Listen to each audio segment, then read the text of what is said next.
cold out there, but on the Upper East Side, things are heating up because Valentine's Day is around the corner.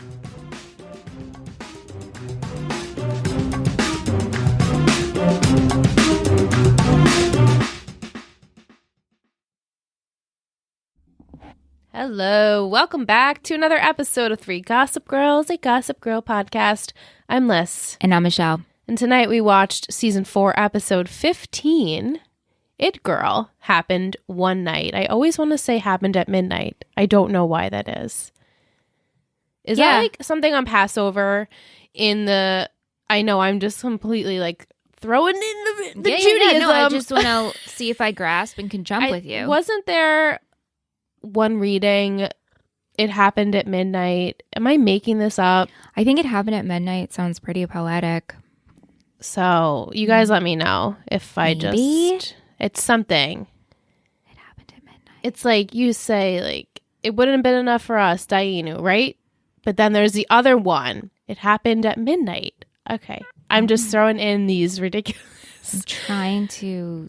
We're Jewish, guys. No, Jewish. Jew-like? Jew-like. Diet Coke? Diet Jew. Light Jew. Light Jew. Anyway. Original air date, February 14th. So this did premiere on Valentine's Day, 2011. How cute. Written by Alex McNally, directed by Bart Weinrich, with Russell Thorpe poised for a takeover attempt of Bass Industries. Chuck makes one last-ditch effort to save his family's company. Blair is given a challenging assignment at W Magazine with a promise of a possible promotion. Serena struggles with her feelings for Ben. No, she doesn't. Come on, IMDb with these summaries. I feel like she's just struggling because it's Valentine's Day and they're not supposed to hang out, but they are supposed to hang out. Come on. Yeah. My Glassful gossip tonight was titled The New Epperly. So cute. And I went with a new age drink. You sure Poppy. did. We love Poppy on this podcast. This week I chose watermelon flavor because I want something pink for Valentine's Day. So good, right? It's delicious. I was telling Michelle, orange is my top choice, and hers is the ginger lime. Ginger lime is my favorite Poppy so far. Yeah, delicious. But I will take any Poppy. We will take any Poppy. So not to discriminate. Hey, Poppy. We're not sponsored, but it'd but be cool. We'd love to be. No one from Poppy's listening. No, they're not. No. Okay, so my 3 gossip words from last week. I told you I did struggle, and it's funny enough, Michelle said she struggled a lot even predicting what was going to happen in this episode. So I chose shadow for Blair having to shadow the it girl. Yeah. Which ended up never even happening. Heartbroken. There was talks of maybe Russell being heartbroken by Lily. You can definitely tell Blair is heartbroken. Chuck in the end is heartbroken. Dan seeing Serena maybe with Ben, maybe that would be leading him to be heartbroken. I mean, he does write his piece on living with an ex, seeing your ex move on. Right. So maybe he's having those type of emotions as well. And then Cupid, it was like Valentine's Day, and I just wanted to add in like a spin there where I guess Serena was like sort of a Cupid, kind of like seeing, oh, Chuck and Raina, okay, they're together, and try to prevent a mess exactly of what could have been, but then turned into anyway, which we appreciate, but it doesn't matter because right. It's still this Gossip Girl, and Blair always doesn't know the truth and then schemes and ruins and hurts Serena. So when I did my stories, I predicted that there would be a sweet chair moment. That's what I was hoping for. Mm-hmm. And then I told Liz this, and you guys don't have to believe me, but I was like, I had a feeling Damien was going to be in this episode, but I didn't throw that in my stories this morning when you guys watch. So, yeah, I was like, oh, and then when he showed up, I was like, I should have said it. It's okay. Oh, I know. The idea was there in your head. It was, yeah. And then there was a party, because there's always a party. Right. All right, so we'll start off with Blair. It's Valentine's Day, as we said. Or the next day at least, she's hard at work. She is balancing or trying to balance everything going on in her life with school and the W, and even just having a social conversation with Serena. She's having she's busy. She's having trouble. But she speaks with Serena, who calls out Blair for using her work to avoid Valentine's Day because she's without Chuck and she knows that Chuck's in a relationship with Raina. However, Blair seems to think that Chuck and Raina are only dating in the hopes of this benefiting Chuck. And she mentions it will benefit Cher's friendship for her helping out Chuck in the end, like getting Raina on Chuck's side. They part ways. Blair heads to work, and she's at the W, and Blair and the crew are tasked by Stefano to start this new feature, an It Girl feature, where they will shadow an It Girl and her stepping out on the scene, her social life, what she's doing, and they need to figure out who their first pick is going to be. So one of the employees says, how about Serena Vanderwoodson? Which I guess Serena is the It Girl, but I think I'm just surprised that I don't know why I still need to be reminded that people care about these kids. Yeah. In that way. They sure do. I mean, she's daughter of Lily. Right. She's a socialite. She's a socialite. Her dad, is a big actor. Maybe. Yeah, she's just one of those kids that... And she goes to every party in the fashion world and get it. So she is a big socialite. Let's like get Serena. Mother. Let's get Serena. Yeah. So Blair says, how about I one-up you and get Raina Thorpe instead? Because that would be a new take on this. And also, if she does solidify this, it would basically solidify her position as being the new Epperly, because she's kind of in a trial basis right now. Which is so interesting because last week we were talking about how there has to be someone that's above Epperly or above Blair. Right. And there is.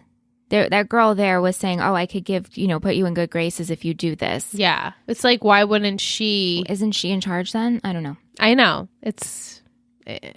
Yeah. Yeah. It's first story, I guess. Right. So in order to get Raina, Blair calls Serena because she stalked on Gossip Girl that Raina is at the Vanderwoodsons and she needs Serena to go put in a good word. She can't leave the office, and so Serena can go to her mom's and ask for Raina to do this for Blair. However, when Serena goes there, she realizes pretty quickly that Chuck and Raina are not this fake relationship. Chuck actually does have feelings for her. And now Serena is putting the pieces together like, oh, maybe this is not a good idea. And then her and Raina get to talking. They go dress shopping. And Raina admits in the beginning it was purely sex for her. But now her and Chuck have connected. It's getting more serious. And she's mentioning that she's so happy there's no weirdness between her and Blair. Yeah, I mean, clearly we don't know the full story here. Right. So she's like, oh, it's great. Blair's a good friend to Chuck. Of course, I will help her out by doing this interview with her. And so Serena says, well, there is a bit of weirdness because Blair still does have feelings for Chuck. And maybe this is not the best situation for her to follow you around, see you and Chuck together on Valentine's Day. So Serena and Blair meet up later, and Blair is upset because Raina has canceled on her. But Serena is happy to have a Galentine's Day with Blair anyway. They'll get massages since her and Ben aren't doing anything, which we'll get to.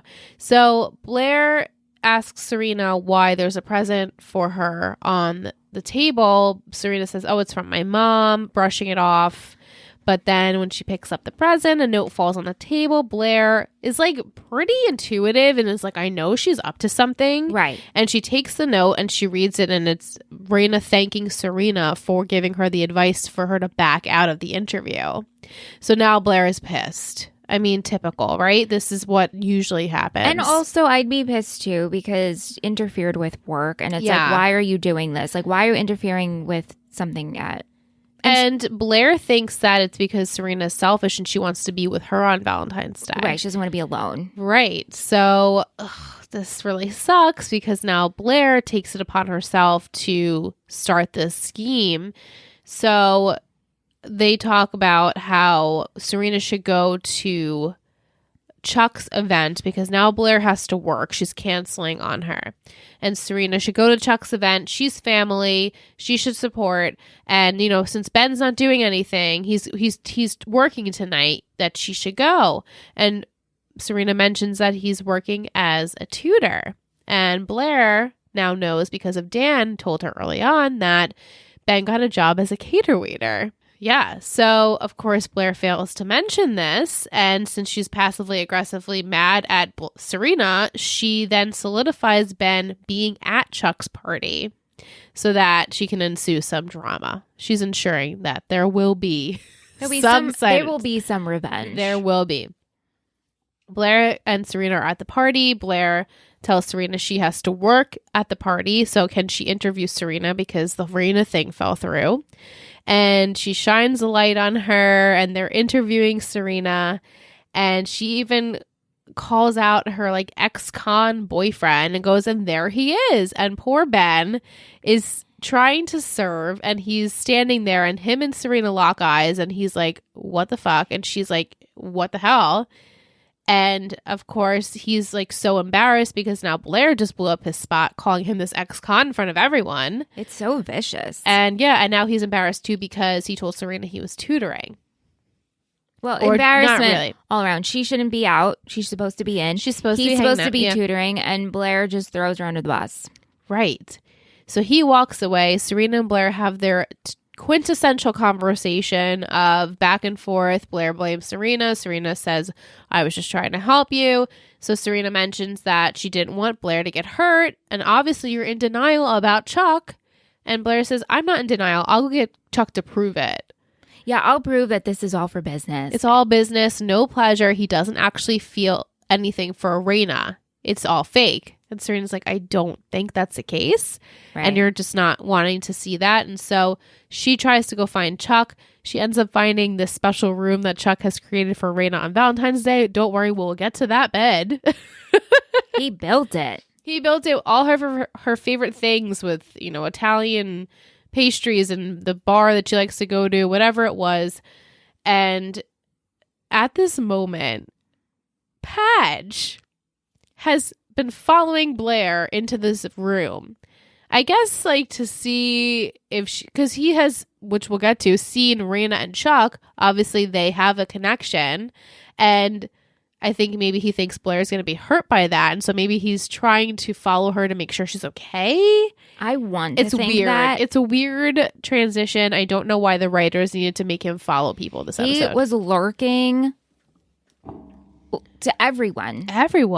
It was weird. It was really weird, and we would just zoom in on him, and we see him. It made it look like he was up to something. Yeah. Yes. It was really strange. Yeah. I mean, he was also following her because he wanted her to read this piece of writing. Right. But he ends up finding her in the room, explains to her what this is. Chuck did this for Raina. And as he's about to talk to her more about his piece of writing, Raina and Chuck come into the room to start arguing. So they have to hide behind the curtain. And so as they're hiding, they overhear this fight, which we'll talk about. And when they are done, Blair pretty much overhears how Chuck has really cared for Raina and he doesn't want to lose her. And she gets shaken up. And yeah.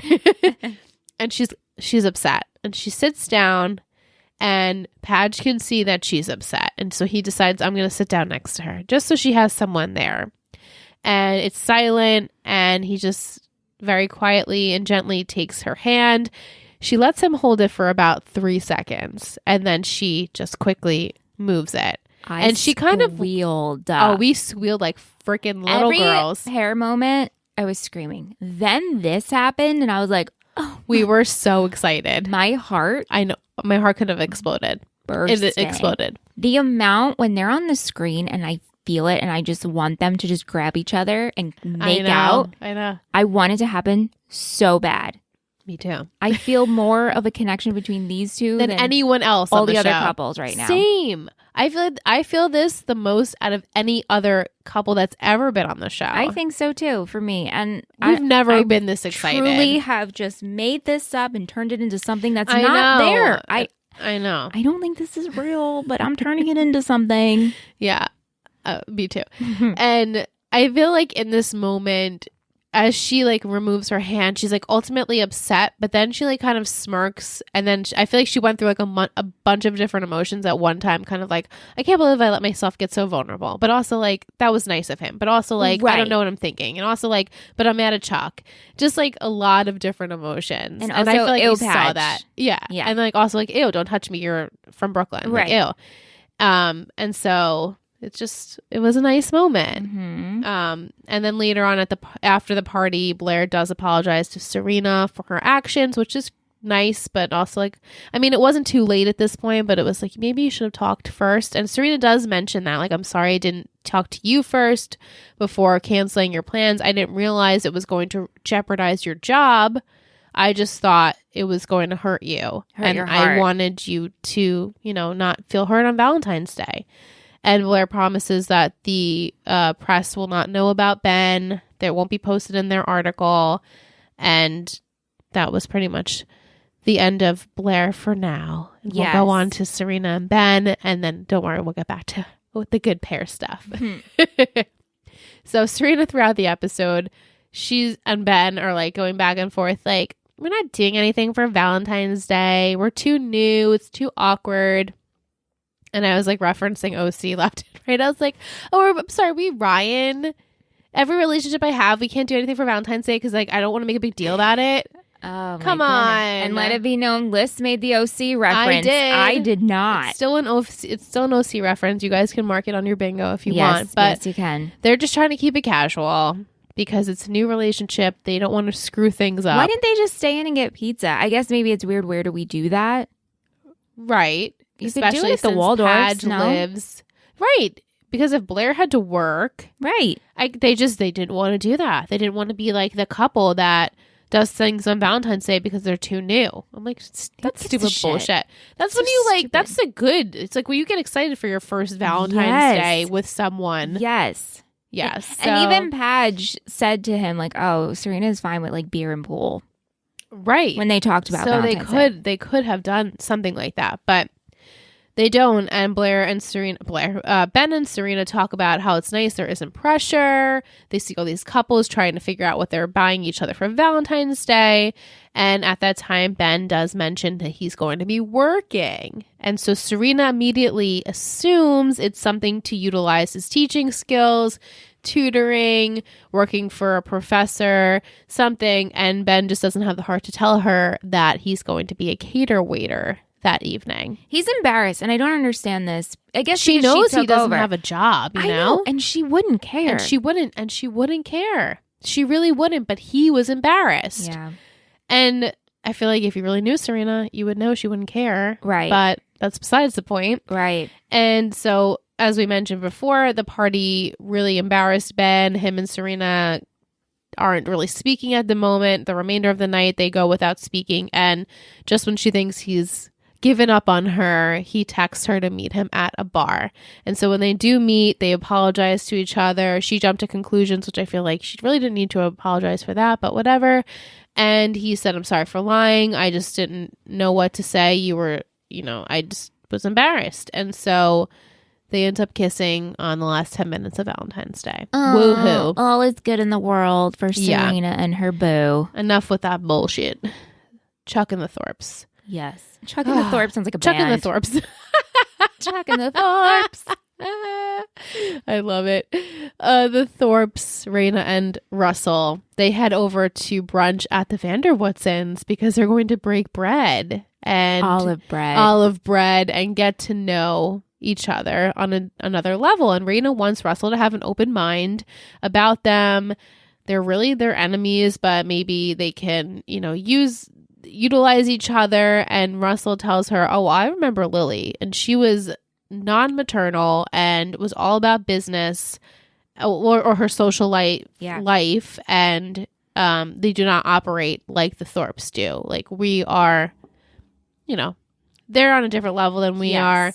Right. And at that moment, Lily and Russell kind of simultaneously say, we need to be careful of the other party because Lily and Chuck are now talking about this breakfast. So during the breakfast, Russell makes a few remarks about possibly his past with Lily. Like, oh, waking up after some roja. It's really inappropriate. Yeah, it was not called for. And Rufus was sitting there. Rufus did not say one word this entire Rufus episode. Rufus is a houseplant and produces oxygen. It's so sad. And takes oxygen. It's so sad. And that's his role now on Gossip Girl. Yeah, it really has become that, where he has zero storyline unless it's revolving someone else. There's nothing about Rufus that he's done or succeeded at, or there's nothing. Remember he had his gallery? Yeah, that was so nice. Rufus has done nothing. He's done nothing. Almost like what they're doing with Nate. It's really shitty. Yeah. You know, they bring in this character. They've signed on these characters for 6 seasons, and then they just don't utilize them. And it sucks. Whatever. So Chuck then stands up. He's going to make his proposition to Russell that he wants to prove to him that he's going to be an asset, keep Bass Industries' name, and I'm going to host this exclusive party for Valentine's Day, and I promise I'm going to deliver on it. And after that's done, we can discuss, me working with you. And so Russell agrees, yeah, I'll hold my plans for the next 36 hours. And if you succeed, then we'll talk about you getting a bigger position in the company and a future, at least at Bass Industries or Thorpe Enterprises or whatever they're going to be. And so Chuck heads home to find Nate and Howie discussing Russell. I guess Howie and Nate had a conversation. And they made up because we didn't see this. We didn't. And they both tell Chuck that Russell is bullshitting you because Howie got an email that he shouldn't have at work. And he explains that Russell's going to sell Bass Industries for its parts. And this is very real. And Chuck's like, I just talked to him. He's going to listen to me. He's going to wait. And so Howie says, well, no, I just confirmed a meeting this morning about that, or this afternoon. And he says, what also I find interesting is that Bass Industries is more profitable kept whole, so I don't understand why he would be trying to break it all up.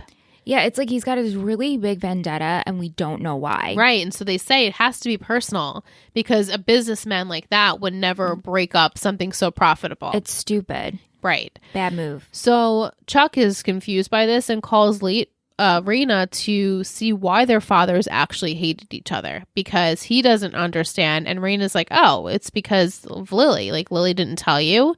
And he's like, what do you mean? And so this is when Chuck finds out Lily and Russell do have a past together.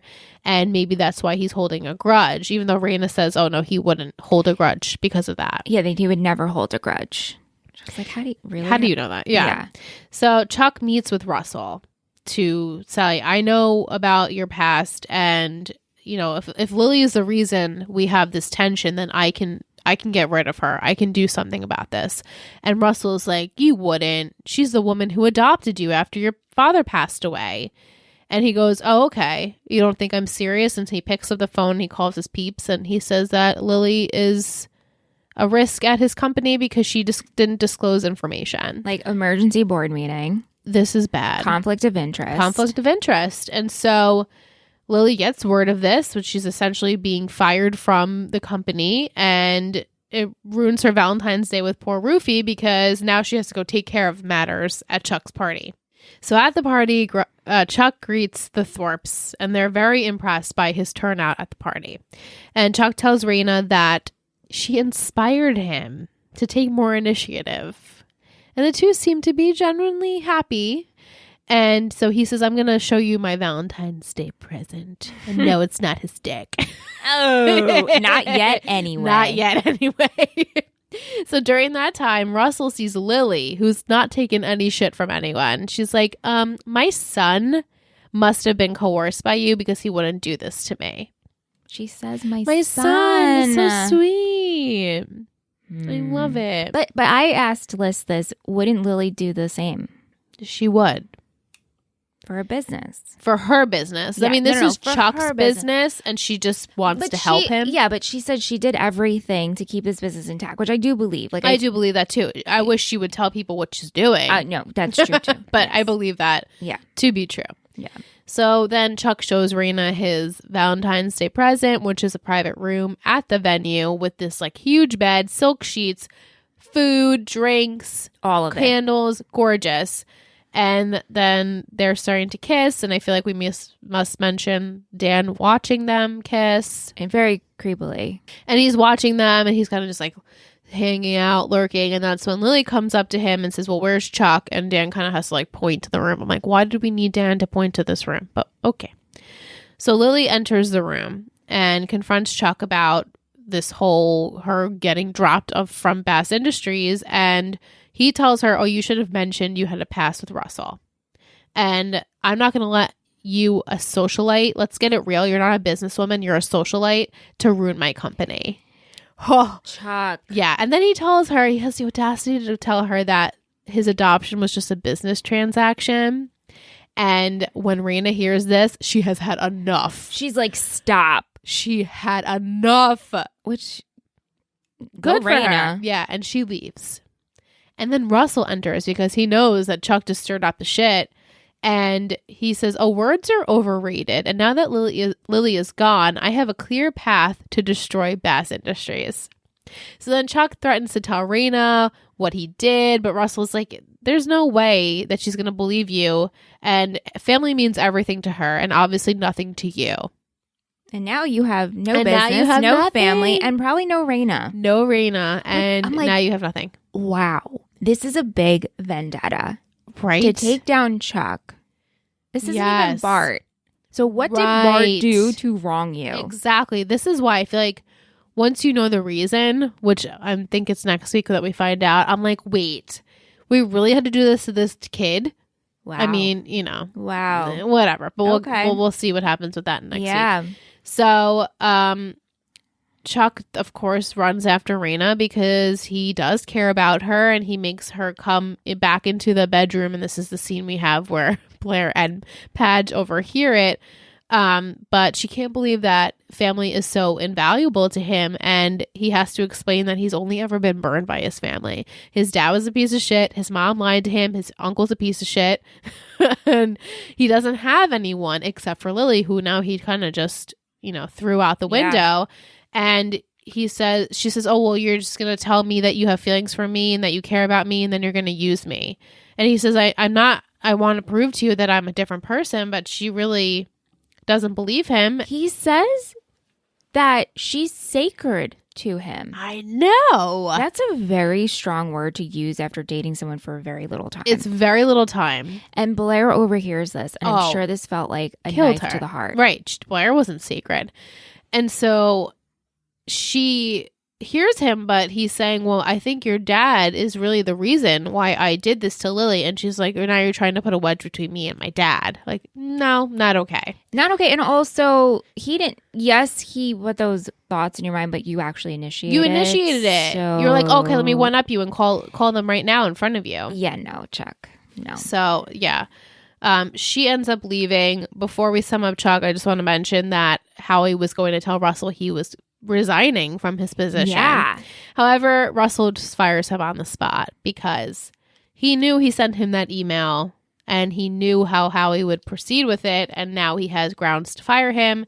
He doesn't like a rat. He can't trust him. So he used him. Yep. And thanks to him, his plan was a success, and now Chuck has no one and Russell has everything.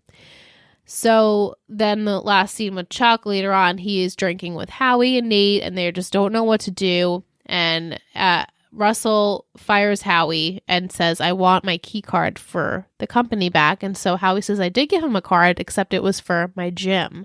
And now he has this key card for Thorpe Enterprises, in which he's like, here, Chuck, like, do what you want with it. You can get in. They change the passwords every Thursday, so you have like 48 hours to do it.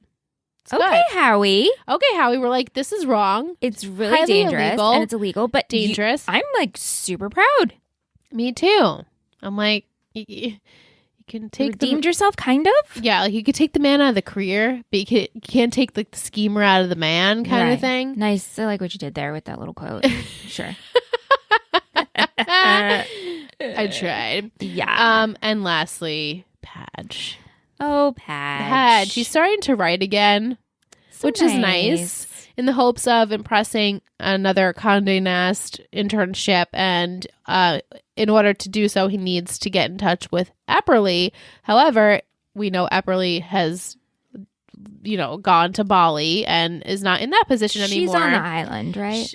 She's not on the island, actually. What? I know. I confirmed that. I remember I said I didn't know. She's not on the island. Not yet, at least. She could have been. She could have been. She could have been. I know. Okay. But he needs to contact the new Epperly, whoever that may be. And so his new friend Ben is like, you can't Facebook the new Epperly. You have to go meet them in person. And his buddy Ben is also on the job hunt, as we mentioned before. And the two are definitely getting along much better than they did. They're like broskies. Yeah, it's a bit weird. And also, like, Ben knows about Dan and Serena because Ben peeked over at Dan's writing, which is about an ex and potentially living with your ex's now new partner. It's very awkward. And Dan offers to get him a job at his old catering company. And that's also when he gives the advice of like, nah, Serena's cool at beer and pool. Yeah, she just likes some pool and beer. A bar. You're good. Which is funny because I feel like when the last scene when Ben's like, let's get a beer, and Serena's like, beer. We need champagne on Valentine's Day. Yeah, I guess because it was Valentine's Day. I was like, wait, was Dan trying to like throw him off like Serena likes beer when she doesn't? But I don't think he was. No. Right. So, So Padge heads to the W, and he's instantly disappointed when he realizes that the new Epperly is Blair, or trying to be the new Epperly. And so he's pleading to her, please look at my piece, and she's brushing it off. She doesn't want to help him out. And so while he's trying to figure out how to get Blair to read it and send it off, he ends up meeting with Eric, who wants to spend the day with Jonathan, but unfortunately Jonathan's not answering his calls. And Dan mentions to Eric that he needs help from Blair. And I love this scene where Eric's like, what do you do for Valentine's Day? Who do you want to spend it with? He's like, Blair. And he's like, what? He's like, not in that way, but I really need her help to get me another internship. And I hope at Chuck's party later on, she'll pass on my information to someone and in hopes to get me a new internship. So Dan does see Blair at the party. As we know, she won't hear him out about his writings, essay, short story. I don't really know what to call it. Piece. It's like an article. Whatever it is. Her fautical, as she called it. Yes. A fautical. Fautical. And the two do share that moment of the handhold, which I mentioned before. And they both realize that they're hurting. Like they're watching their exes with someone else. And later on, he texts Blair to tell her he's rewriting his piece because she wasn't reading it. However, she did read it. Yes. Okay. So, but when she gets this text, Serena's on her way out to meet Ben. She goes, oh, maybe it's a secret admirer. And I squealed. I know. Michelle was so excited. I was really like holding my heart in notebook and like. I know. Me too. Just very excited. Yeah. So Blair ends up calling Dan. Stop rewriting your piece. I already read it. It's good. It's smart. It's witty. It's okay. And she sent it to Vanity Fair. Hopefully that will help him out. And so she mentions how his piece was really heartfelt. He wrote what he knew about exes and having to see them be with someone else, in which prompts Dan to ask her, well, how are you doing about that? Which is really nice because he did see her go through something. Yeah. And she mentions, oh, I'm just going to forget about that. I'm going to watch the least romantic movie out there, which is Rosemary's Baby. And Dan says, oh, what scene are you at? I'll just pop it in so we can watch it together. Netflix party style, I mean. I know. We were so giddy. Our hearts are so full. And I love how they showed this on the screen. Oh, I loved it. It was so visually pleasing to show both of them watching the same parts of the movie, them on the phone laughing, smiling, switching hands at the same time, moving at the same time, whatever. It was just really, I loved every single minute of this. Oh my gosh, pair. Yeah, it was really sweet. And then our final scene is Damien surprising Eric. Oh, hey, Damien. Hey, Damien, to blackmail him. He said, you got Nate and Dan on my dad, and now I need your help to get me out of this. And as Tish predicted, he is not on the island. Yeah, Tish. No, Tish called that for sure. Yeah, so that is the end of my summary. Some gems in this episode, but overall, it was okay. Yeah. I was telling Michelle before we sat down to record that I did watch ahead. I watched all the way up to episode 19, I think. Oh, it is good. It gets to be completely different, but also very entertaining. Your excitement gets me excited. Okay, I'm good. I'm glad. Absolutely. Cool. Yeah, so we're going to take a short break. When we come back, we'll be on with Carrie and Allison. And I'm excited to follow up with them and see how much they've watched. Yeah. And their take on Pear and Blair and Ben, Serena, and whatever. All of them? Yeah, all of them. All of them.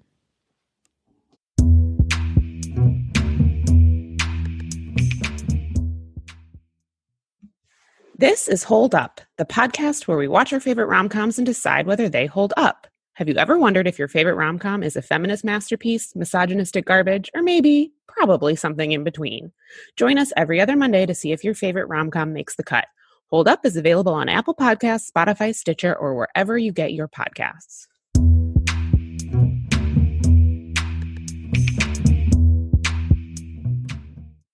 Hello and welcome back from break. We are joined by Carrie and Allison again from Hold Up Podcast.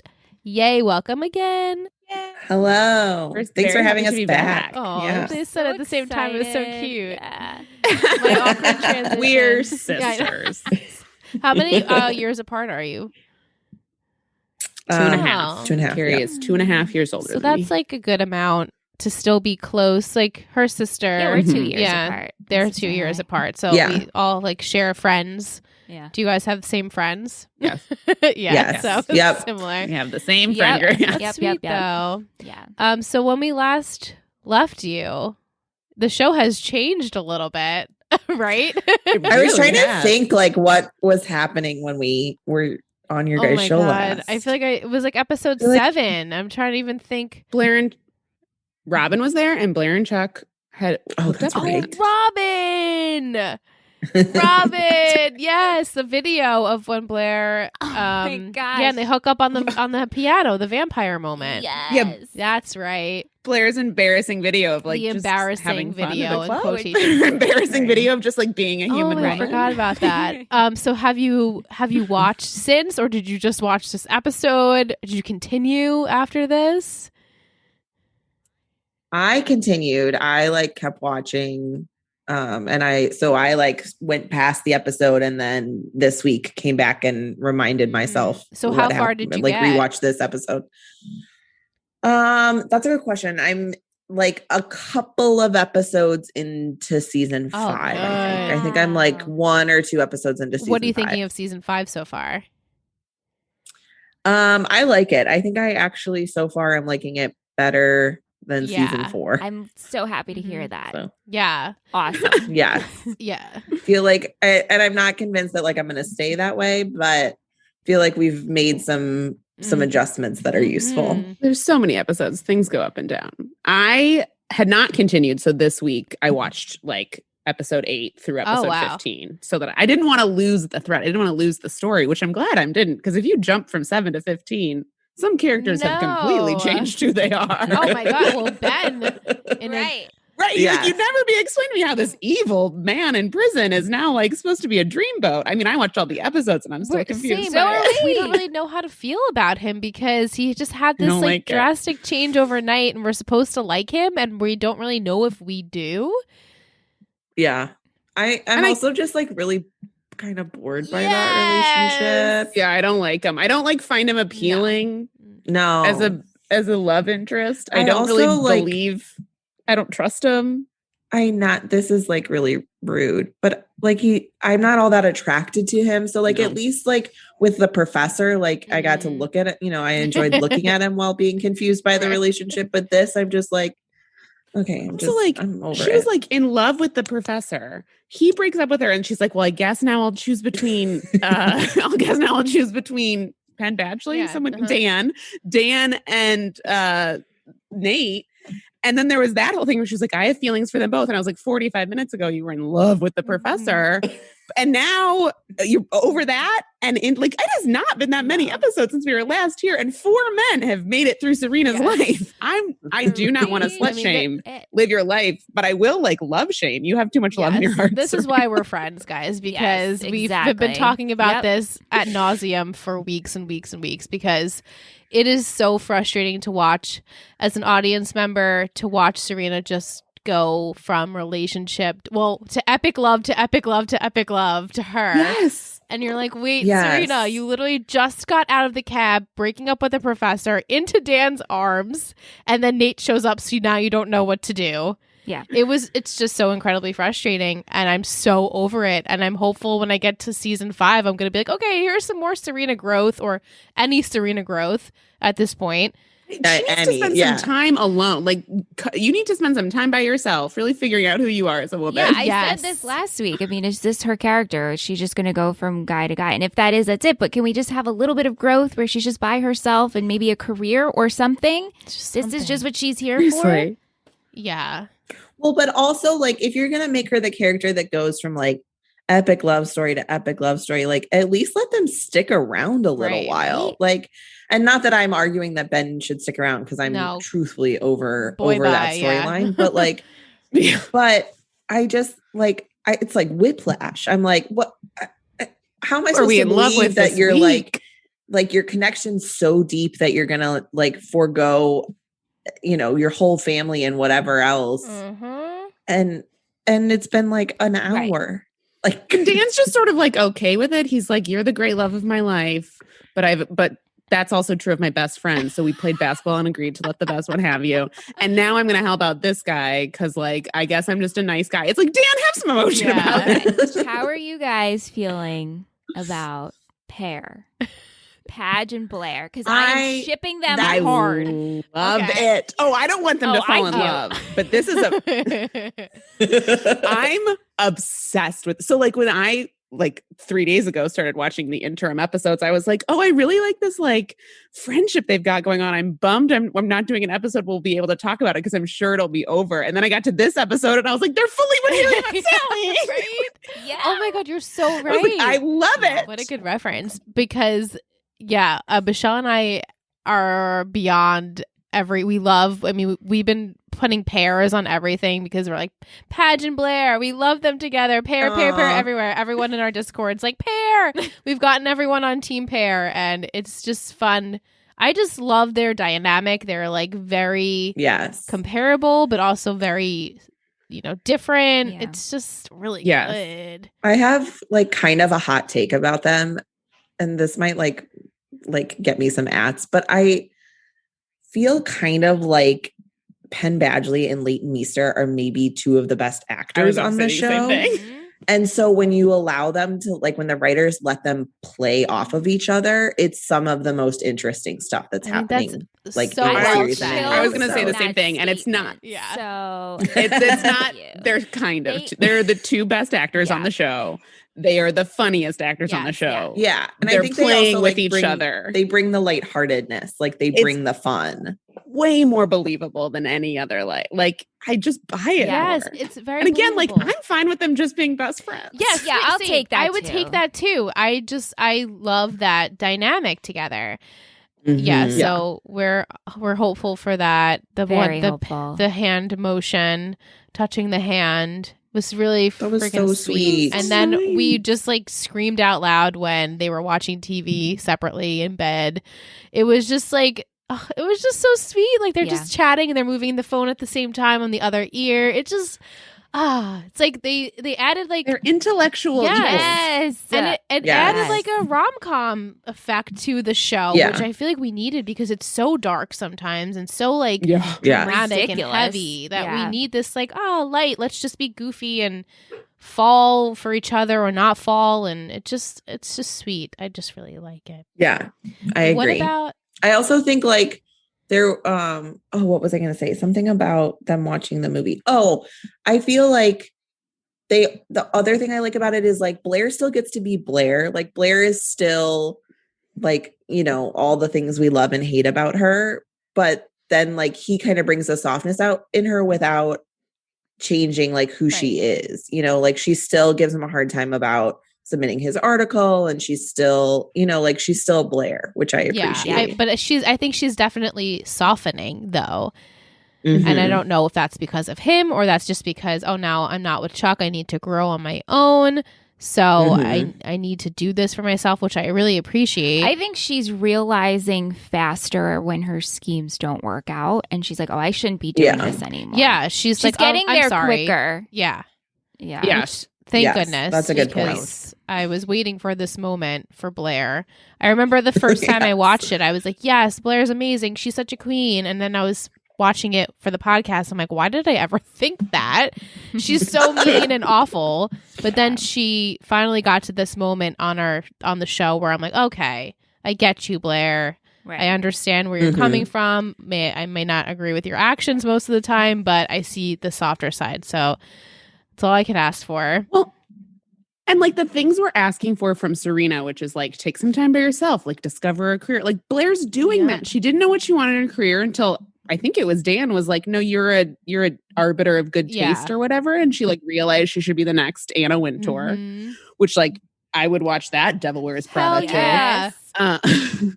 And so she's like going after this job that she wants and also like simultaneously going to school, which like that's not happening, but okay. But then like, we're not sacrificing her being good at her job. Like when he was like, you didn't even read the article, you passed it forward without reading it. And she was like, of course I read it. I have to do my job well. Of course I made sure you were good at what you want to do. And then I decided to, you know, sort of pass your article up the line. I was just like, oh, so we're making Blair, yes, a little bit softened, but still like smart and capable and good at her job. And also just like her compliment to Dan is not like, oh, because this is you're my friend. It was because he actually did something good. I just love it. I love it. I love it. Yeah, definitely.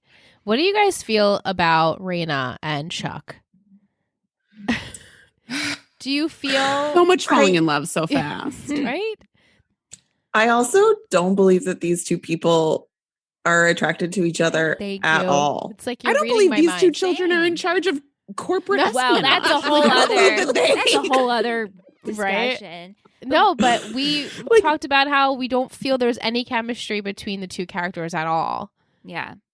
I feel like on paper, she's kind of like the perfect match for him. And I wonder if like she kind of got miscast. And so then they like were like, oh, never, like this isn't working out as well as we'd hoped. I don't know. Like I like her. Like I like that character a lot. And I feel like in a lot of ways she's like very well matched for him. But it just didn't resonate. There's a disconnect. There's definitely a disconnect. There's a disconnect.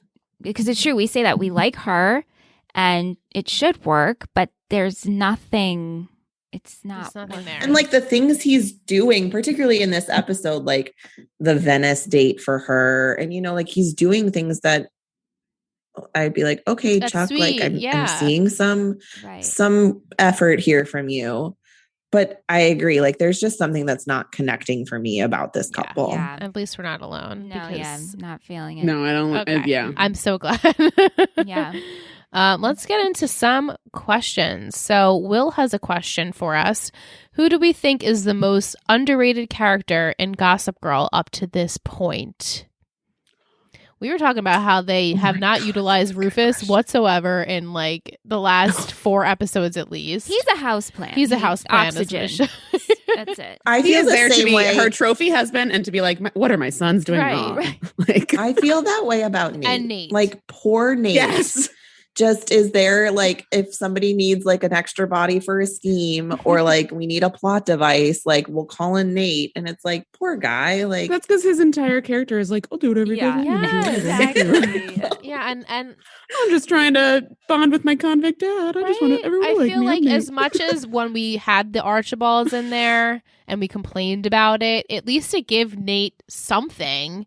Right now, and like with Rufus and kind of like with Eric, they just use these characters to be in other people's bigger storylines when they don't actually get them themselves. And so it's like, and those are the characters we end up liking the most is the ones that aren't involved with all the drama and all these huge, crazy, ridiculous things that happen. So I feel like they kind of give them the shit end of the stick with that.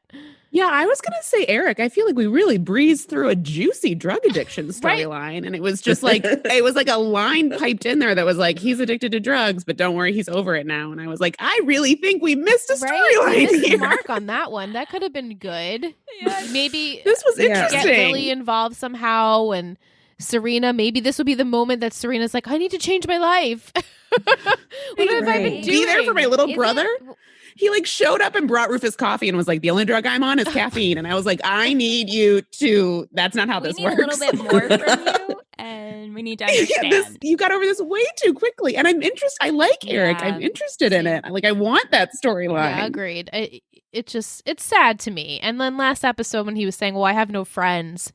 I'm like, yeah, you took away their character, Jenny, who was his only friend. And then Jonathan's gone and Elliot's gone. And then he's just like stuck being in like Dan's shadow presence. Dan's like trying to treat him like a brother, but they don't really have that relationship. Right. It's just really sad. I feel bad for him. Yeah, and all the Eric Damien stuff, I was just kind of like, this feels kind of like we just needed some way to like bring Damien back in, and so we used Eric, and it's like, poor Eric, like give the guy his own like real storyline. Right.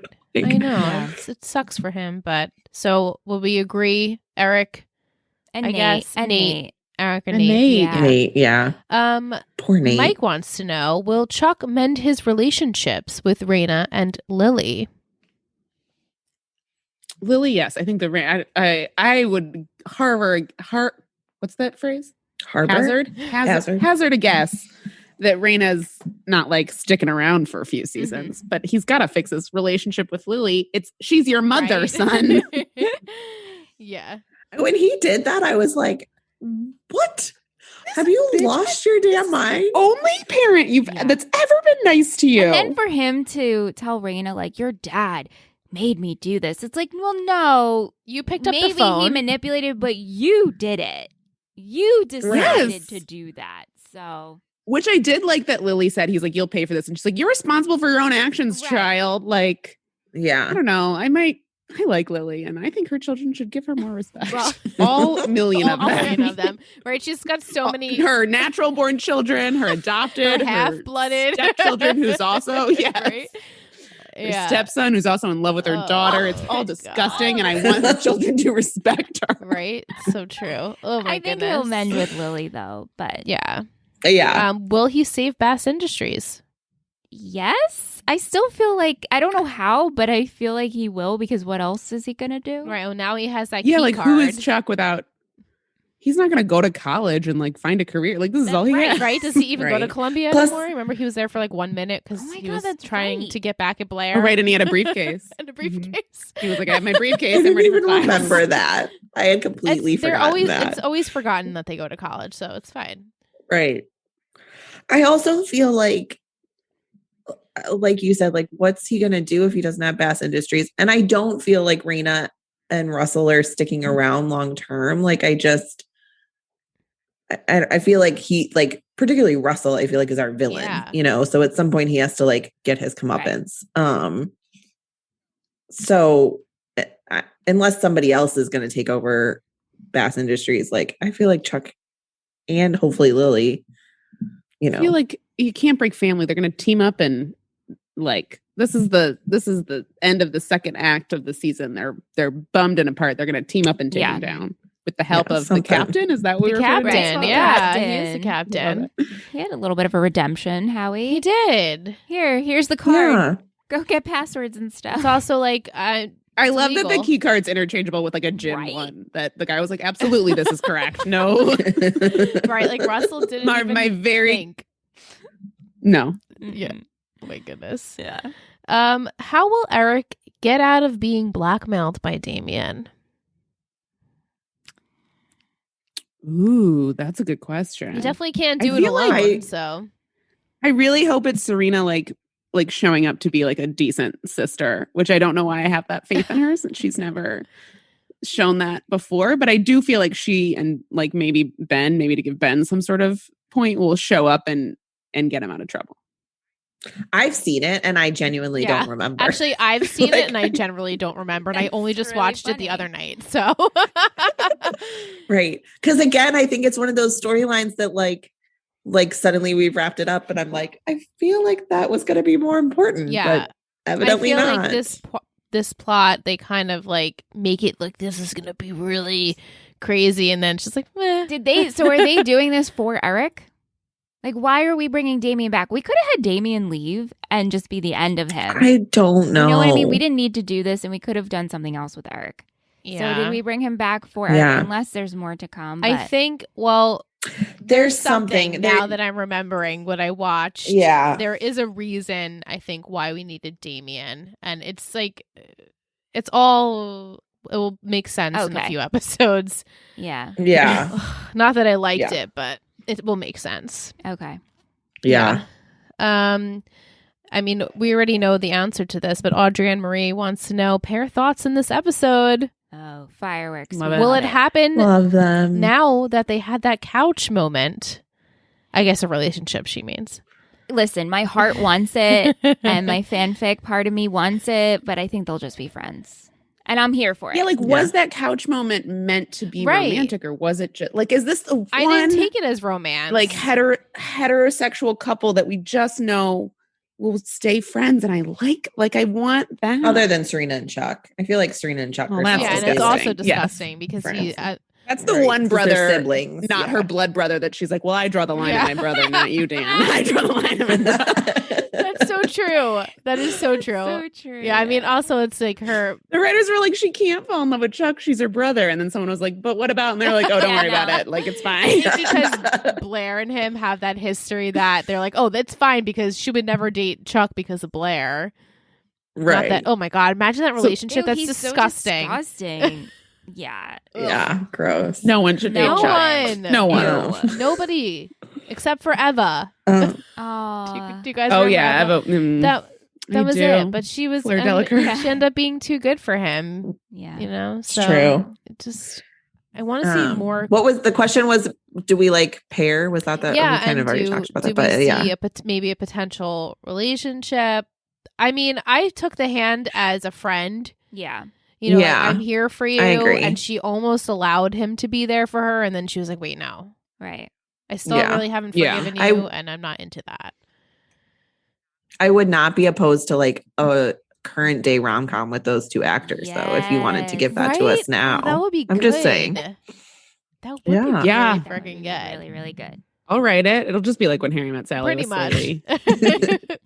Isn't that what every rom-com is? There's a lot of rom-coms like that. Right. Like friends that like ultimately hate each other, but then they love each other. It's the same. Mm-hmm, Yeah. Exactly. Sean asks if any of you have had a long distance type of date like Padge and Blair had at the end of the episode. I mean, I feel like during quarantine, like Michelle and I were like watching things and like FaceTiming at the same time I mean, I had a quarantine date where I watched a movie with a man. That's so sweet. Not on the Yeah, it was. It was also like, man, I wish we could actually be at the goddamn movies. Yeah. We like agreed on a movie to watch, and then we like watched it, and then we like zoomed afterwards. Okay. So it was like an effective way to watch a movie in quarantine. Yeah, definitely. Yeah. Or like have a date. Yeah. Like go on a because to movie have a date in quarantine. Afterwards, face to face. Yeah. And we like had Zoom drinks as we had the discussion. It was like a pretty decent, this was like quarantine season 2. But yeah, it was, so I guess it was sort of similar, although we didn't stay on the phone. I drew the line at like, I'm not staying on the phone with you while we watch this movie. That's really hard to do because I feel like you're not really absorbing the movie, but then maybe you are, but you're also then just like holding it to your ear the whole time. What movie was it? It feels very intimate. It was Groundhog Day. My boyfriend and I just watched that movie, not for the first time, but a great movie. We watched it because we haven't watched it in a while. And I was like, oh man, such a good movie. This guy had never seen it, and he knew that I was into rom-coms, and he was like, he like listed rom-coms he'd never seen. And I was like, well, you have to watch Groundhog Day because it's one of the greatest. I feel like being on the phone while you watch a movie is a very intimate thing. Like it, like both in this and in like, I'm going to assume they knew what they were referencing. Like both in this and in When Harry Met Sally, it is signaling a certain level of closeness that like this was like maybe my third date with this guy. I was like, we are just not. I'm not there with you yet to be on a phone while we watch a movie. I'll see you in 2 hours. It's like too much at one time. Like you have to worry about speaking and watching. And like breathing and eating and like sneezing and whatever you're gonna do, and you're like, wait, this is like a little awkward. Hold on, I have to pee. Hold on, I have to pee. Yeah, like we can put the phone down. I have to pee. It just it's kind of awkward. Yeah, that's a cute date though. I mean, it's dating in 2021, so 2020. You know, truly. Vic wants to know, Carrie and Allison, who would you say is your rom-com queen that you'll watch any of their movies? Example, Jen Aniston, Kate Hudson, etc. Oh, that's a good question. That is a great question. I think I have to go with the most obvious and classic answer, and that is one Miss Meg Ryan. Meg Ryan, woohoo! Yes, I love Meg Ryan. I'm trying to think who my answer is. I feel like it's like on the tip of my tongue. Gabrielle Union. I'd watch any rom-com Gabrielle Union made. Yeah, she's great too. She made a flawless transition from rom-com villain to rom-com hero, I think. Yeah, she's a good one. I feel like gosh, there's somebody like we just talked about Allison who I was Regina like, I'd King? watch her do anything. Queen Latifah. The last movie we watched was Girls Trip, so I'm just announcing the cast of Girls Trip. Regina Hall, not Regina King. Excuse me, Regina Hall. I don't know that Regina King's done a rom-com, but she should. I feel like, Julia Roberts is an obvious answer, but like, oh yeah, she's, even in like a bad movie, like she's fun to watch. Yeah. I feel like there was a rumor that Meg Ryan was going to write her own rom-com. And I was like ready for it, and I have not yet seen it come to fruition. It's and funny. I feel like I heard that too. Yeah. Where that was like a while ago too. Yeah. I would broke up with John Mellencamp. Get on it now. Yeah. Right. Yeah. I said when she did mention Kate Hudson, I was like, wow, I do love a good Kate Hudson rom-com classic. Yes. Yeah, so. I think for me, I love Diane Keaton. Yeah, so Diane Keaton's great too. Anything Diane's Oh, that's a good one. Diane Keaton. Yeah. Gosh, yeah. Right. There's some there. We haven't done a lot of Diane Keaton's rom-coms. We should get on that. To be fair, some of them are schmoody schmalin, so we're not Yeah. True. Yeah. I meant the more like more recent. Yeah, we'll do the something's got to give. I saw something on TikTok the other day. This is obviously not Gossip Girl related, but I saw something on TikTok the other day that was like these women who were rewatching First Wives Club, and she was like, they're supposed to be 45, like not like old women. They're supposed to be 45. And that how old is Sarah Jessica Parker supposed to be? Like 20? Yeah. Probably like 25. Yeah. Did you ever watch it yet? I haven't. I've never seen it still. Liz, you gotta watch I it. definitely want to watch it though. It's like one of my dream Halloween costumes. So if you do it, okay. That's a great Halloween costume. It's a good one. I wonder if I can find it streaming somewhere. It's on Amazon Prime. Oh. I think I've watched it in quarantine, so it is available somewhere. Awesome. Yeah. I feel like I was going to ask you guys something. Now I don't remember what it was. Damn it. Oh, I was going to ask you if you like Because I Said So. Have you watched? Yes. Because it's gotten such bad reviews on Rotten Tomatoes, and it hurts me so much because I love that movie. It's a very bad movie that I will watch whenever it's on. I love it. That's when I thought of Diane Keaton. The Suits guy in it is so cute. Who's the guy from Suits? Gabriel Mock. He is so smoke show. Love him. Which one is he? The older one or the younger one? He's the one not married to the Pretty Little Liar. Does that help? Yeah, it does. I know exactly which one you mean. Right. The one that's married to the girl that was on The Real World. Yes. I don't know. Sure. Which girl that was on The Real World? Jacinda Barrett. Jacinda. Her name is Jacinda. You're right. Holy shit. Also a rom-com. Trivia. I love it. She was in Bridget Jones' The Edge of Reason, the worst of the Bridget Jones trilogy. Yeah.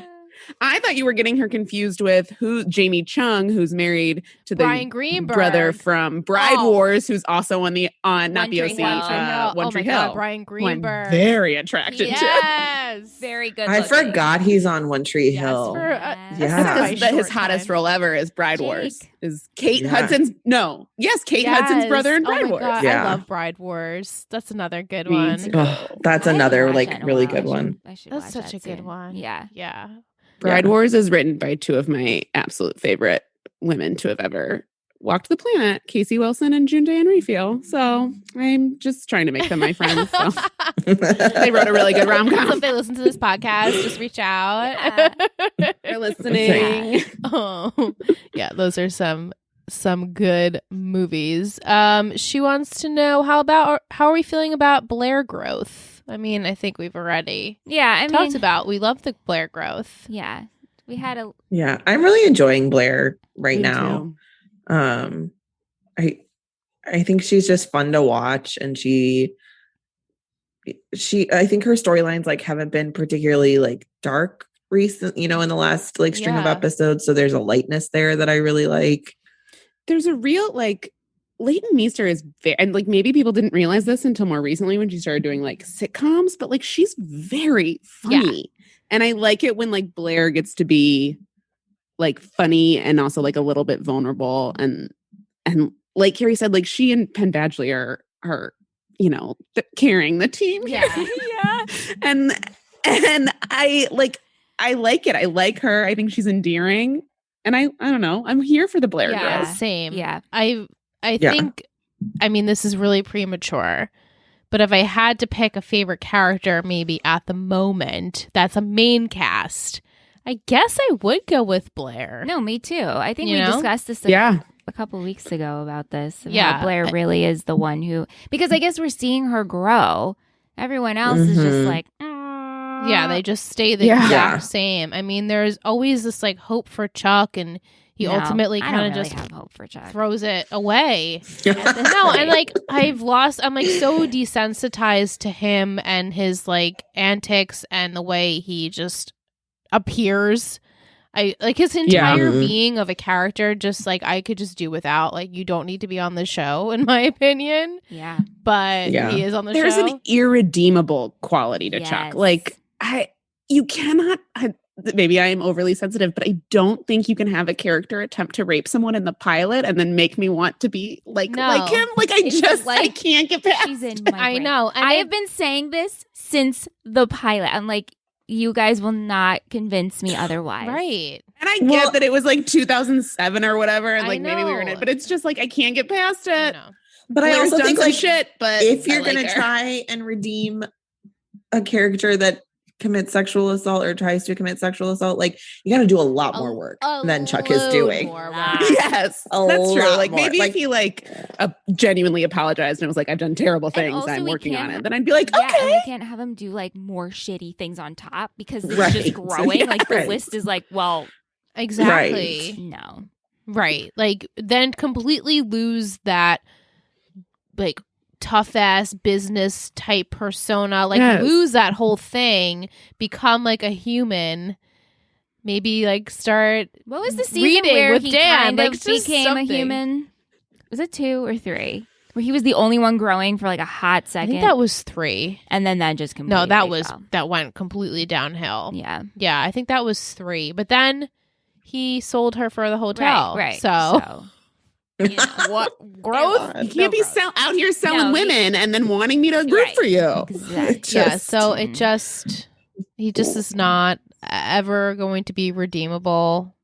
I thought that there was a moment when we first watched that I was going to be my 19-year-old self, oh yeah, Chuck Bass, but no, I don't feel whatsoever any part of me drawn to his character or forgiving him for anything. I don't care. I really don't care about him. So yeah.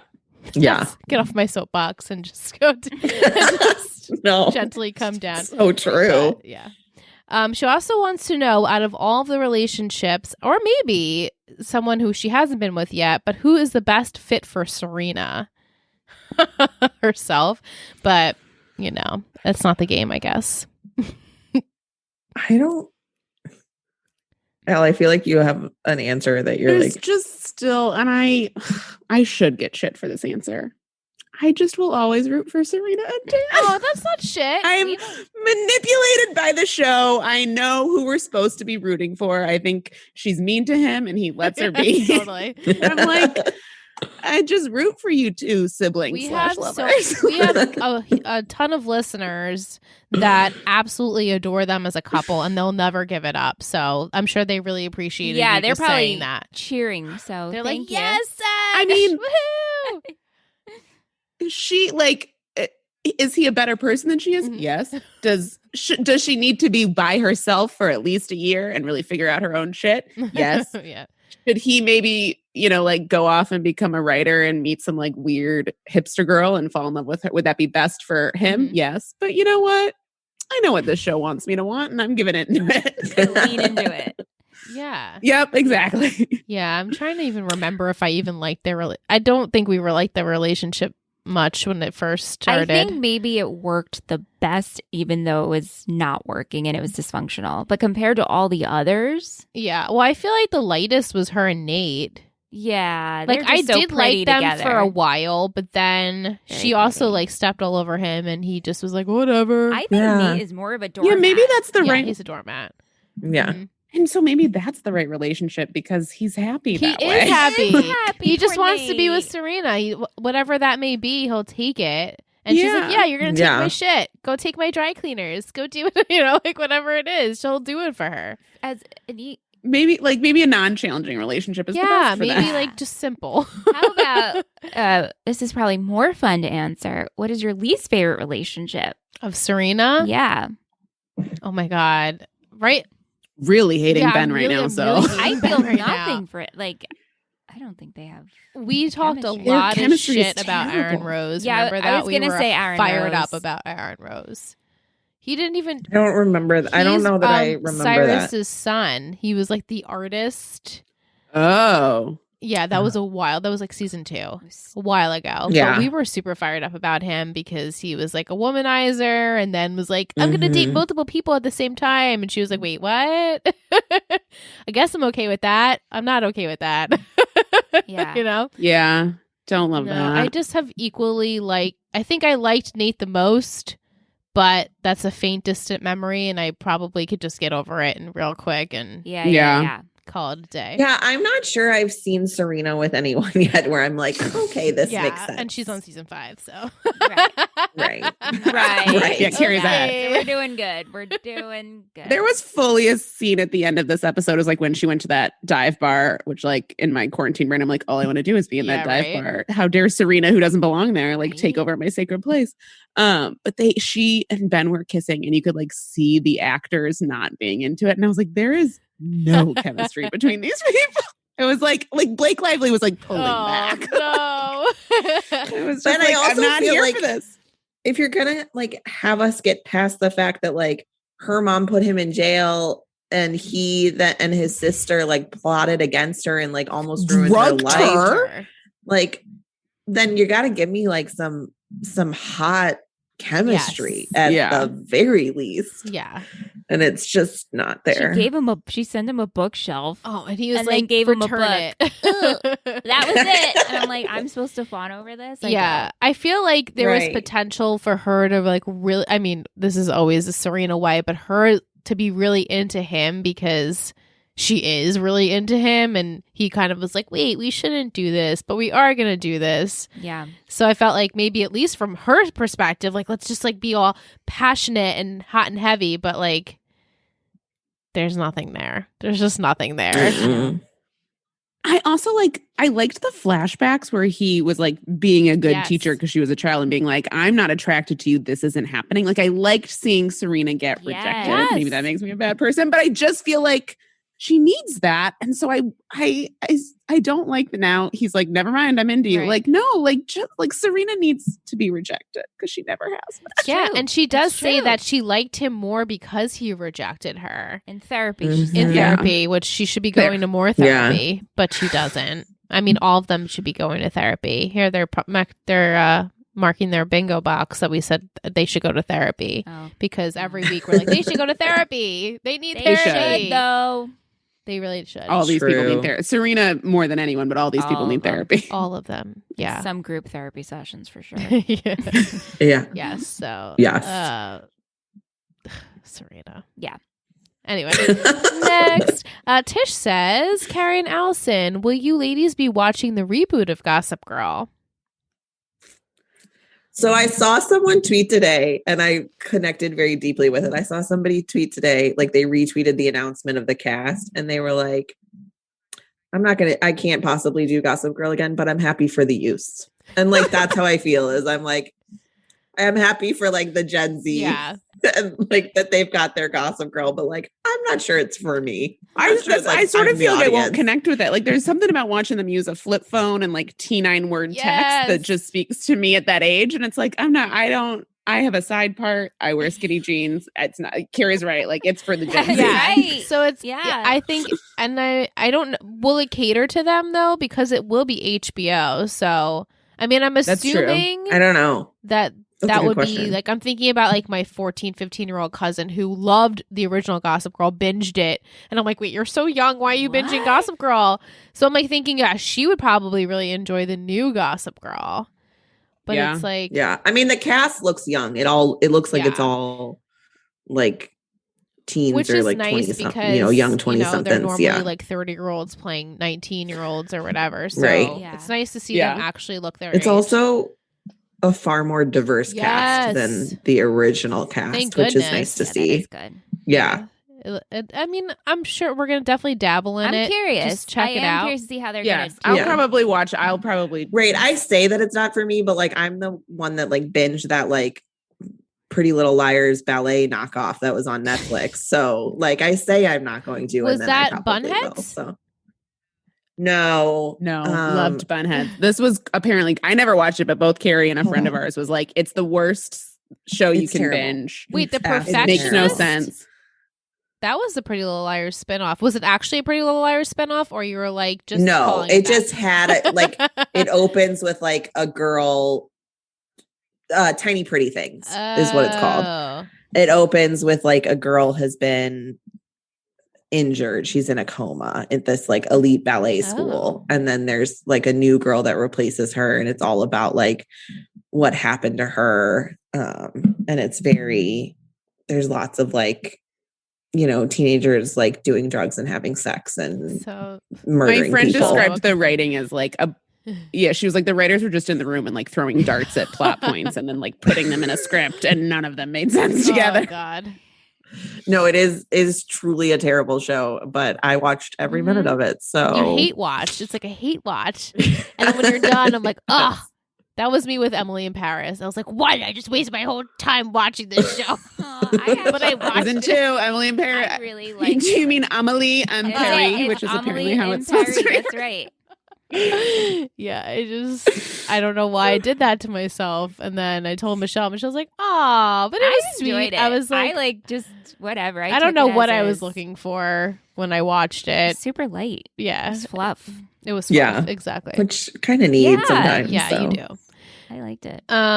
Tish also wants to know: do we think Nate will help Chuck with his scheming?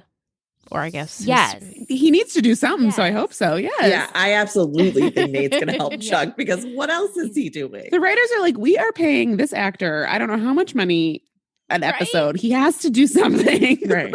Plus, Nate is like, he's just really solid. Somebody's like, hey, I got a scheme. And Nate's like, I'm there. I brought snacks. Like, oh, there's a girl for me to talk to? Cool. Maybe we'll hook up. Right. Plus, like, right. Like, I have to seduce someone, I guess. So I have to have sex with Epperly. Yeah, I guess I'll do it. Right, like, Epperly. I love the name Epperly. It's such really, I added it to my pet name list. It is a name. It's a great name for a pet. There's whole character was wild. There's some 30 Rock joke where Jenna is going in for a Gossip Girl audition and she thinks she's going in for the teenager and then is going in for like the 45-year-old mother who then dies. And her daughter's name is like Tartine. It's like a fake Gossip Girl scene. And like her character, it's like all about Jenna like acknowledging that she's now playing mothers and she's dying of old age at 45. And she refers to her daughter as Tartine. And I always thought that was a really funny joke, but not until hearing the name Epperly was I like, oh, that wasn't an exaggeration. I know when I first heard it, I'm like 30 Rock really was on the nose. Yeah. I'm like, okay, maybe Everly But no, Epperly. Epperly. Yeah, it's a name. Jess wants to know, was it wrong of Serena to stop the profile on Raina? Do we think it was for selfish reasons? Bashan, I do not think it was for selfish reasons. I don't think it was for selfish reasons. I don't know that for Blair. Yeah, but I don't know that was right. Like sometimes I feel like these people make decisions for each other without like having conversations or communicating. Again, like maybe some therapy would be useful. Right. And Serena even mentions to Blair, I should have talked to you first. Right. Before talking to Raina about this. So at least she recognized that. Right. But yeah, she ultimately did sabotage it without even knowing she sabotaged it. But that's Serena in a nutshell. And I absolutely I think her heart was in the right place. Like I think she was doing it out of I don't question that. I just think like why? Like why not talk to Blair about it first? I don't know. Right. But yeah, right. She should have. Like, you know how important this job is. She clearly needed this interview. So, right. But she was thinking, she didn't want her heart to be hurt. And Serena, follows her heart. Always. And always puts her heart first. So, always. Heart before the head. Oh, that's Serena. Always heart before the head. Yeah. It's just. Yeah. It's difficult to watch. Yeah. It's just difficult. It's old already. It's old. It really is. It's just. Yeah. It's so tired. And our listeners are probably like, you're tired. Yeah, we're tired of All you. All you do is talk about this. Sorry, guys. I'm just very passionate about being tired about Serena and all that accompanies her with her relationships and just. Yeah. I'm sure it doesn't change. I can predict it does not change. I guess maybe we should accept that this is who she is and ride this. Yeah, wave. she's just gonna. We'll just ride it. Okay, she's just new gonna guy. love whatever great. man is presented to her. Right. Yeah.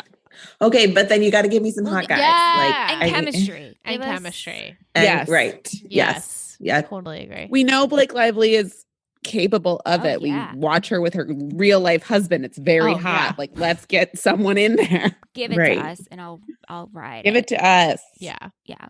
All right. Now I feel better. All right, maybe not that I have any control over what's to come.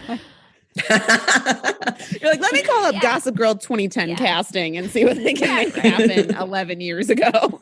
Yeah, maybe we'll have a new outlook on her from now on. Probably I'll not. try but my best. We'll try. I'll try my best. We'll definitely try our best. Scout's honor. Jeez, Louise. Yeah. But that is all of our questions. Thank you, everyone, for submitting. I don't know why I'm so. Yeah, those were some good questions. Yeah, they were good. And when you guys continue watching, please let us know if you decide to continue watching. Yeah. I mean, you might at this point be like, "Oh, I plan on it." Okay. Carrie's well into season 5. I feel like I'm committed at this point. Like I'm into season 5. I might as well ride the wave out. As well. How many are there? 7? 6. We can make it through the end. And 6. Only oh, 6 even and better. 6 is short. 10 episodes. Continue. Pick your favorite, and then we'll have you on for 5. Yeah. So Find an episode where episode this is it, and we will secure you in. Yeah. So you guys get first pick. You got it. I'm excited. For sure. That'll be great. Done. Deal. But thank you guys so much. Thank you. Thanks for having us. It's always super fun. It is super fun. It's so much fun.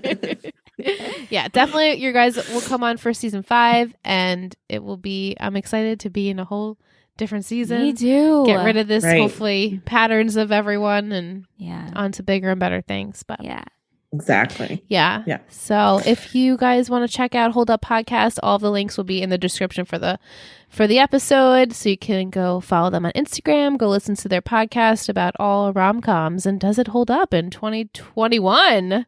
I know. My goodness. Yeah, right. Yeah. So thank you guys. Thank you.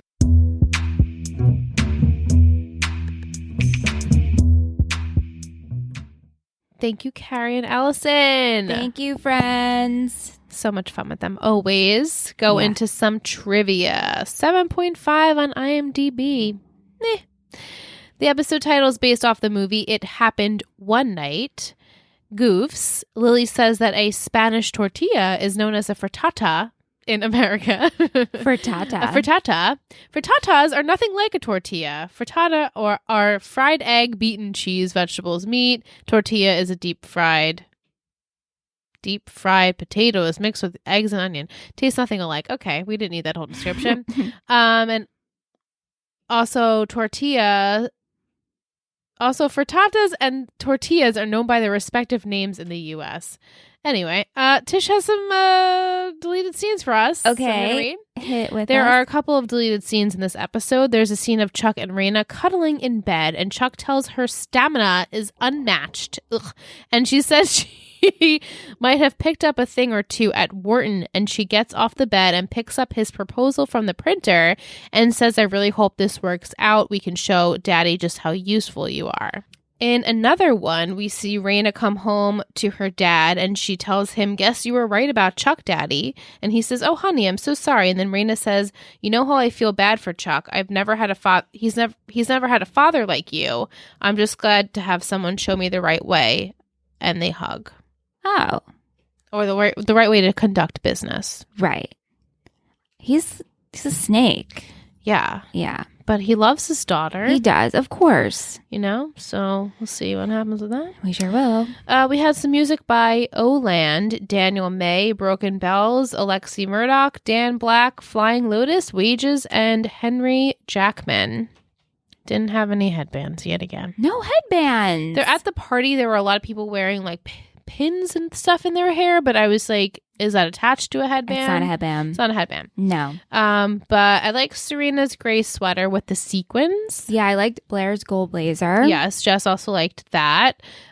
Blair had pink heels on in like one of the first scenes. I like that. I like Serena's. She had this like her overcoat outside with the fur on it. Yeah. Yeah, it was cute. I like that a lot. Blair's plaid poncho I thought was cute. Raina's dress was gorgeous. Gorgeous. And her earrings. Beautiful. I did like Blair's dress at the party, not so much the pattern, but the cut of it, style was really beautiful. Yeah, and I like Blair's robe at the end. And I liked Serena's white sleep shirt. It wasn't a men's sleep shirt. It was like a silk one. Yes. It was like a girl's sleep shirt. Yeah. What about some quotes? Yeah. More like olive bread. Manny's macaroons massages. Everything is delicious, especially the eggs, which I thought was such a weird statement from Russell. Tomorrow, I don't even know what today is. I don't have time to read photicals. The Lily I remember didn't have a maternal bone in her body. Ben is prison poor. It's very French. Only lonely bats adrift at sea. Look, the schnitzel's on me. I'm sorry for lying last week. That one was from Eric. I really like that. Shut up, Humphrey. Here in America, we call it a frittata.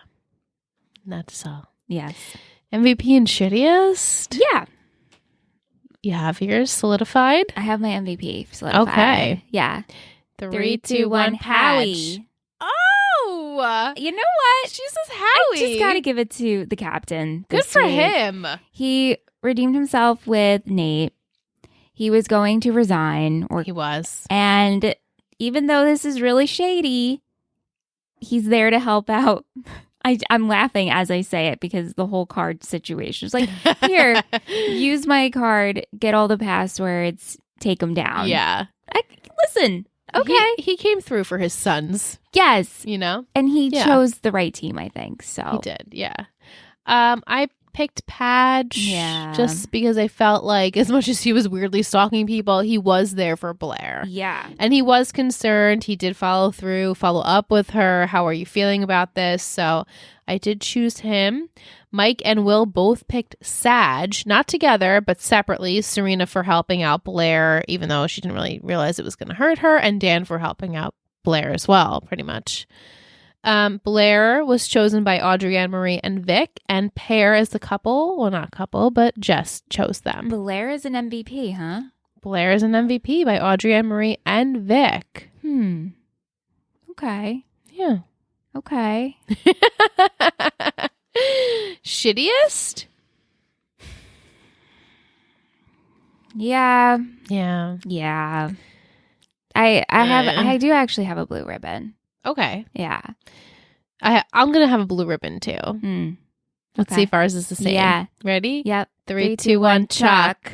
Blue ribbon, Russell? No, my blue ribbon is actually Blair. Oh. Because Blair is growing. And she's not like a full shed head. She's just like a slight little you know, you went back to your old ways, and I don't like what you did with the Ben. Like, you shouldn't have used Ben as a casualty.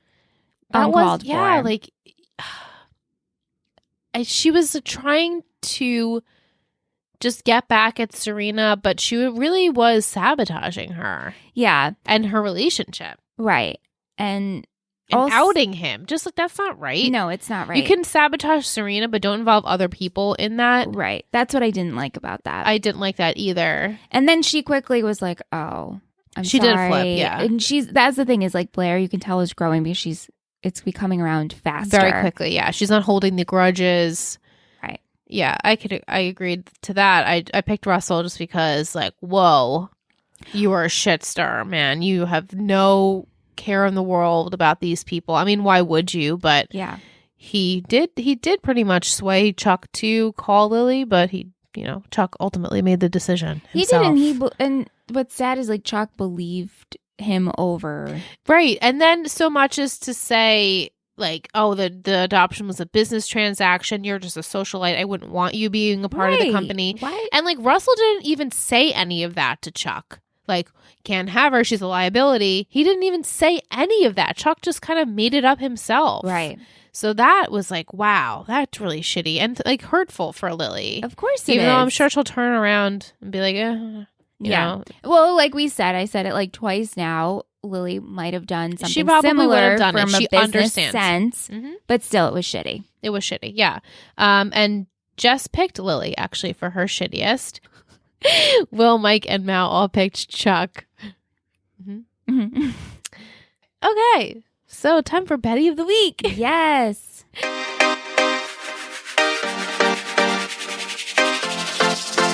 You're a total Betty. You're a total Betty.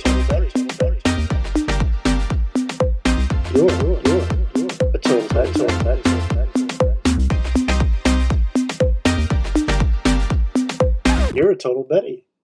This week we had a new pledge. Her name is, hopefully, Katie, but it's Kady. So it made me think of Mean Girls, where it was Cady, and everyone was calling her Caddy. Right. So please let me know if it's Caddy or Katie. But I called her the nice girl because, like, Mean Girls, like, kind of like the reference there. Do you guys get it? Cute. Hopefully you like the name Katie Caddy. Hopefully I didn't offend you by calling you Caddy or Katie, if either or not your name. Please let me know. Thanks so much. Every week I got to explain myself. All the names were like, we don't want to offend you. But thank you for pledging. Super excited to get to know you. Please reach out to us. Let us know what made you come. So, say hi. Reach out. Please say hello. Also, thank you so much for joining. Yeah. Yeah. Title for next week? Oh my goodness, I can't believe it's episode 16. Episode 16. Sweet 16.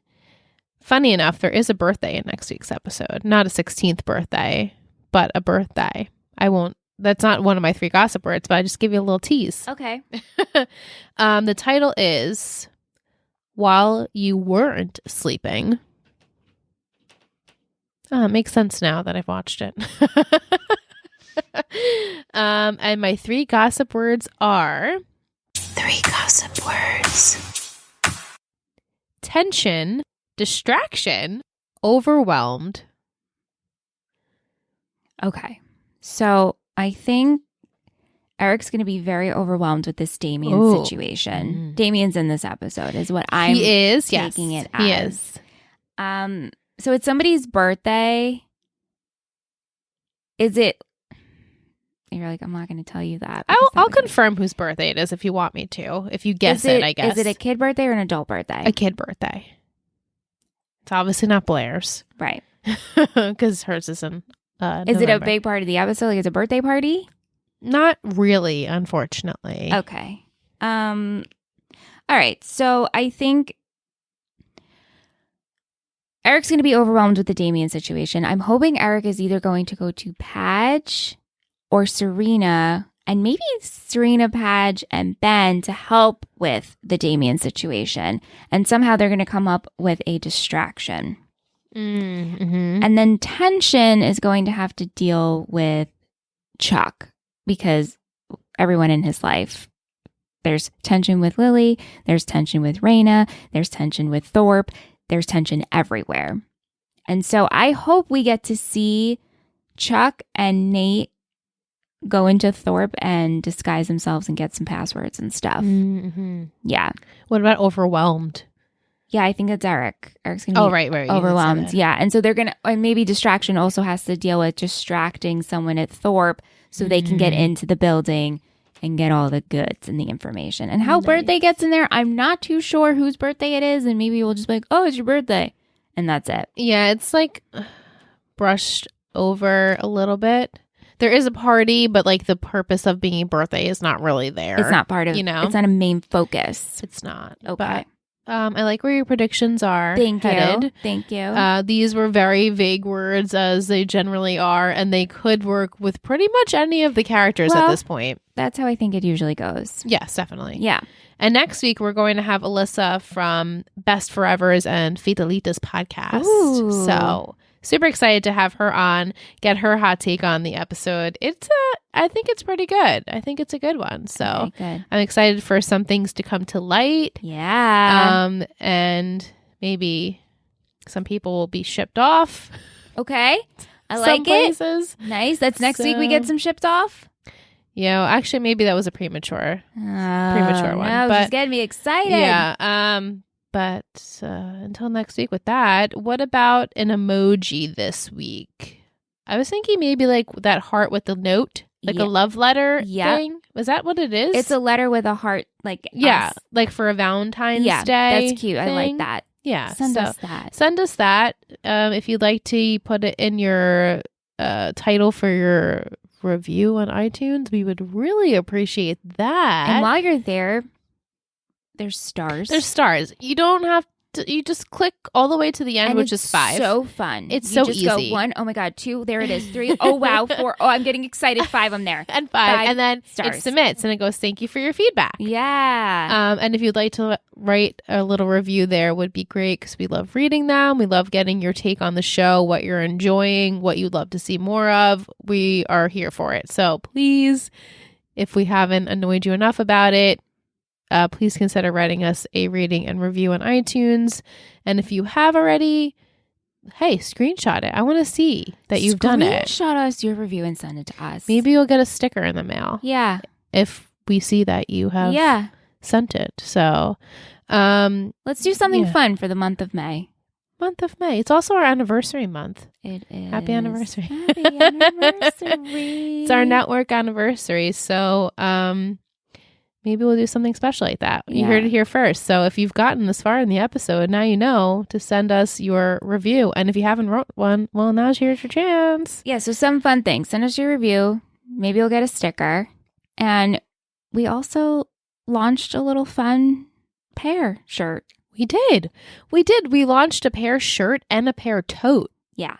So it's a shirt that literally, as you would expect, has just a, sketched pear. Yeah. And says 3 Gossip Girls on there. And it's cute. Yeah, the link is in the bio with the show notes. So if you're interested and you just want to rock a pear. You're like, hey, that's funny. I'm totally about that.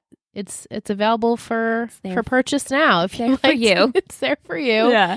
And hopefully soon we'll have a lot more going on our Teespring account. So just a little heads up. Go ahead. Go to Teespring. Go write us a review. But before we wrap to go to After Dark, I just want to read our Will's treat. Yes. Gossip Girl characters is furniture. Oh. Sent by Angelina. Yes, Angelina. And he sent an image with the last one, which I'll just explain if, because I can't show everyone the image. Blair, bed. Half of her scenes start with her in a bed. True. Very, very true. Chuck, chair, because his heart is secretly rooting for chair. So true. Love it. Serena, a wardrobe. Mm-hmm. Yes. Dan, a bookcase, the writer. Nate, a beanbag. I mean, yes. It's so fitting. Jenny, sewing table. Yeah. Vanessa, a coffee table. Yeah. Eric, a coat rack is usually just hanging around. Oh, my heart. Rufus, doormat, easy. Oh. Lily, a 4-poster bed. Mm-hmm.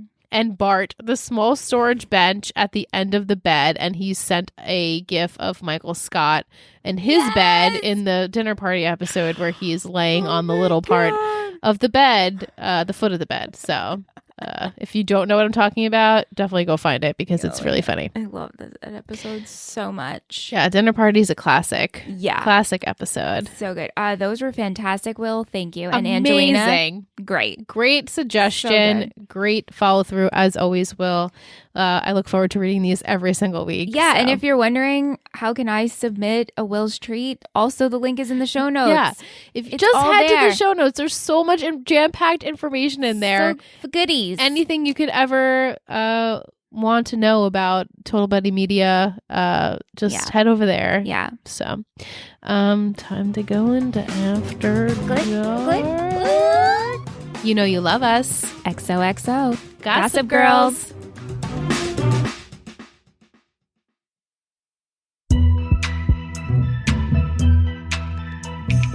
After Dark.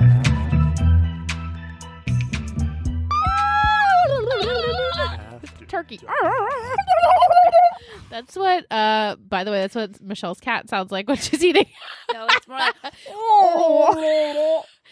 yeah. Anyway. We would like to know if anyone else's cats make that noise while they're eating. I definitely asked this and no one has responded. Oh, so I guess nobody else's cats do. I know I have cat friends. Cat owner friends. Yeah, you guys, we have some cat peeps out there. I don't think their cats do this. But now we're in After Dark. Okay, so let's talk about the way Dan was lurking everywhere. Is this because he's Gossip Girl?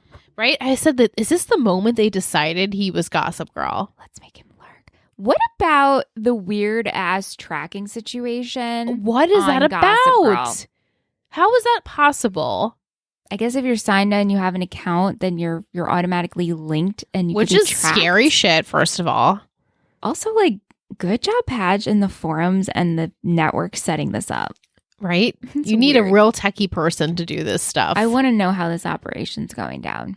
Yeah, unless like he didn't even like again with the server thing. Like maybe someone was like, "Let's do this on Gossip Girl. You can find where everyone is." Like he had no idea. And it's he like, was oh, cool. Like, yeah, okay. Yeah, this works. It's great. Now I can find out where everyone is at all times. And it like pains me now thinking about how much I'm liking his character. And then we sit here and we get to After Dark and I have to remember that, oh wait, he's Gossip Girl. Yeah, but again, I think we have to continue feeling the way we're feeling. I don't think he's doing things maliciously, and that he's just, I think it's we just gotta think it's a server. Yeah, and I'm hopeful then after he does really start bonding with these other characters that maybe in the beginning of the show he didn't, that he stopped doing things and kind of everyone else just really took on this role. Yeah. And he just left it up, which is wrong. Yeah. He could have just closed the website, but I mean, I guess they would have found out about each other's lives some other way, but at least he wouldn't be the one that was the start of it all. Right. You know, so I'm hopeful that he kind of explains like, well, you know, once I started becoming friends with Blair or once I started really becoming friends with Nate, I stopped, you know, this bullshit. Right. But I have a feeling maybe that's not the case. No, and I think we just have to think that way. Right. To like humanize his character and for enjoy it to make him. sense. Yes. You know, we're not supposed to think too much about it, but it's hard not to. It's hard not to, yeah. Mm-hmm. Yeah, next week's episode. Oh my God, is it pair heavy? Is it pair heavy? There is some more pair, yes. Yeah.